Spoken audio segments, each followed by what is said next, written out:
கர்த்தரே சொல்லுகிறார். என்ன தெரியுமா? யாக்கோபே, உன் பிள்ளையிடத்துல சொல்லு, உன் மனைவி இடத்துல சொல்லு, நீ இப்போ பெத்தேலுக்கு வரணும், நீ லூஸுக்கு வரணும். ஏன் தெரியுமா?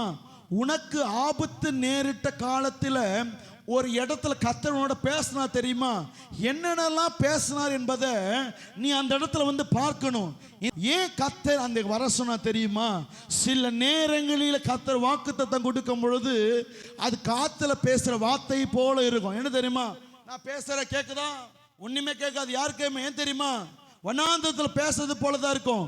அந்த லூசுக்கு வரும்பொழுது அவன் உணரணும், ஒருவேளை அந்த கல்லை பார்த்து அவன் நினைச்சு பார்க்கணும், இந்த கல்லை தூணா நிறுத்தி தேவனுக்கு நான் நன்றி சொல்லும் போது என் வாழ்க்கையில ஒண்ணுமே இல்லை, ஆனா இப்போது இந்த ஸ்தலத்துக்கு வருகிற என்னை சுற்றிலும் மாடு ஒட்டகங்கள், எனக்கு 12 பிள்ளைகள், 2 மனைவிகள் கர்த்தர் கொடுத்து நிறைவாய் வைத்திருக்கிறார். ஹல்லேலூயா, ஹல்லேலூயா.